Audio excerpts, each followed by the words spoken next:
పితా పుత్ర పరిశుద్ధాత్మ నామమున ఆమేన్.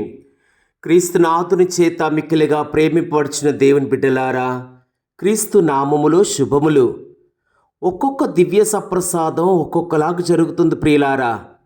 ఒక అద్భుతమైతే పరిశుద్ధ శరీరము, ఒక అద్భుతమైతే క్రీస్తు రక్తము, ఒక అద్భుతమైతే ప్రభుని పైకెత్తినప్పుడు ధారవేయబడిన రక్తం, మరొక అద్భుతంగా ప్రభువే స్వీకరించడం, అద్భుతంగా దివ్య సప్రసాదం గాలిలో లేవటం, ఇలాగ ఎన్నో రకాల అద్భుతాలలో ఈనాడు మనం చూస్తున్నటువంటి అద్భుతం మహా గొప్ప అద్భుతం ప్రియులారా. ఈరోజు మనము జర్మనీ దేశంలో 1280వ సంవత్సరంలో క్రోనెన్బర్గ్ అనే పట్టణంలో జరిగినటువంటి గొప్ప అద్భుతం ప్రియులారా. ఈ అద్భుతం ఎలా జరిగిందంటే విచిత్రమైన అద్భుతం అని చెప్పొచ్చు ప్రియులారా. క్రోనెన్బర్గ్ జర్మనీ దేశంలోని పట్టణంలో ఒక గొర్రెల కాపరి ఉండేవాడు. ఆ గొర్రెల కాపరి రోజు గొర్రెలు కాసుకుంటుండేవాడు. తనకు ఆస్తి ఉంది, ఐశ్వర్యం ఉంది, అలాగే మా పొలం ఉంది, తర్వాత వారికి చెట్లు ఉన్నాయి, అన్నీ ఉన్నాయి ఇంటి దగ్గరే. అయితే ఆ గొర్రెల కాపరికి ఆరోగ్యం బాగోలేదు. ఆరోగ్యం బాగోలేనప్పుడు విచారణ గురువులకి కబురు పంపించి దివ్య సప్రసాదాన్ని ఇప్పించమని కోరారు. అయితే విచారణ గురువు వచ్చేసరికి తనకి ఆరోగ్యం నిజంగానే చాలా బాగోలేదు. ఏమైందో మొత్తానికి విచారణ గురువు దివ్య సప్రసాదాన్ని గొర్రెల కాపరికి ఇచ్చారు. గొర్రెల కాపరికి ఇచ్చినప్పుడు ఆ గొర్రెల కాపరి విచారణ గురువు ఆశీర్వదించేశారు, వెళ్ళిపోయారు. కానీ దివ్య సప్రసాదాన్ని మింగలేకపోయాడు. దివ్య సప్రసాదాన్ని మింగలేక ఇంకా ఏమైందో, విశ్వాసమా అవిశ్వాసమా మనకు తెలియదు ప్రియులారా.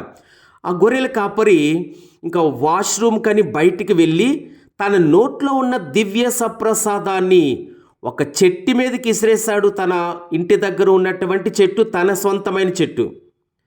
ఆ చెట్టు మీదకి విసిరేసినప్పుడు ప్రియులారా, ఆనాటి నుండి ఆ చెట్టు ఫలించడం మానేసింది. ఎప్పుడైతే ఫలించడం మానేసిందో, కొన్ని సంవత్సరాలు అలాగ ఫలించలేనప్పుడు ఈ గొర్రెల కాపరి అనుకుంటున్నాడు, ఈ గొర్రెల కాపరికి ఆరోగ్యం రావడం, బాగానే ఉండటం, ఇంకా ఈ చెట్టు దేనికి పనికి రాదు అని తలంచి ఈ చెట్టుని ఎలాగైనా నరికేయాలా అని ఆ చెట్టుని 2 పీసులు చేశాడు, 2 ముక్కలుగా నరికేశాడు. ఆ చెట్టు 2 ముక్కలుగా నరకబడినప్పుడు ఆ చెట్టు మధ్యలో ఈ కొన్ని సంవత్సరాల క్రితం తాను ఇసిరినటువంటి దివ్య సప్రసాదం చిక్కుకొని ఉండటం వలన ఆ దివ్య సప్రసాదం ఒక అద్భుతమైన సిలువగా ఆ చెట్టులో ఉండటం మహా గొప్ప అద్భుతం ప్రియులారా. ఏంటి అద్భుతమైన సిలువ నా చెట్టులోకి ఎప్పుడు వచ్చింది అని ఆ గొర్రెల కాపరి అనుకుంటున్నాడు. నేను కొన్ని సంవత్సరాల క్రితం ఇదిగో దివ్య సప్రసాదాన్ని విసిరేశాను ఈ చెట్టు మీదకి. ఈ చెట్టు మీద అప్పటి నుంచి ఫలించలేదు. ఈ దివ్య సప్రసాదం ఒక సిలువగా మారి అని వెంటనే ప్రియులారా మీకు చెప్పడం మర్చిపోయాను. ఆయన విచారణ గురువుకి చెప్పాడు ఇలాగా విసిరేశానని. ఆ విచారణ గురువు వచ్చి మొత్తం వెతికారు, చాలామంది వెతికారు, దొరకలేదు, వదిలేశారు. కొన్ని సంవత్సరాలకి ఇది జరగడం, మళ్ళా విచారణ గురువు అందరూ వెళ్ళి అద్భుత శిలువను పట్టుకోవడం, అద్భుత శిలువను పట్టుకొని ప్రియులారా ఇంకా బిషప్ గారికి అందరికీ చెప్పడం, ఆ పోపు గారు దానిని అంగీకరించడం, సెప్టెంబర్ 14వ తారీఖున అద్భుతంగా ప్రదక్షిణ చేయడం, శిలువని మహాఘనముగా ఆ శిలువ నిమిత్తం ఒక దివ్య దేవాలయం పునర్నిర్మించడం, ఆ దేవాలయం పేతురు పౌలు గారికి అంకితం చేస్తూ వాళ్ళ అవిశేషాలు అందులో పెట్టడం, ఆ అద్భుతమైన శిలువ దేవాలయంలో అమర్చి ప్రతి సంవత్సరం సెప్టెంబర్ 24వ తారీఖున మహాఘనముగా ప్రదక్షిణ రూపంలో చేస్తూ ఉండేవారు ప్రియులారా. ఇది జరిగిన అద్భుతము. ప్రార్థించుదాం.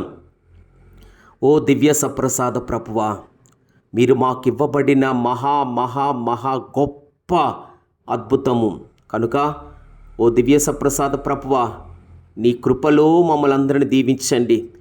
ఎవ్వరము కూడా అశ్రద్ధ చూపించకుండా, ఎవ్వరము కూడా దివ్య సప్రసాదం తీసుకునేటప్పుడు అవిశ్వాసాన్ని చూపించకుండా భక్తి విశ్వాసములతో ఆరాధన రూపములో నిన్ను స్వీకరించే గొప్ప అచంచలమైన విశ్వాసం మాకు అనుగ్రహించమని మేము బ్రతిమాలుకొనుచున్నాము. మా నాథుడైన క్రీస్తు ద్వారా మనవి చేయుచున్నాము తండ్రి, ఆమేన్. ప్రభు మీతో ఉండునుగాక. సర్వశక్తిగల సర్వేశ్వరుడు పిత పుత్ర పవిత్ర ఆత్మ దేవుడు మనల్ని దీవించి ప్రేమించి కాచి కాపాడునుగాక. ఆమేన్.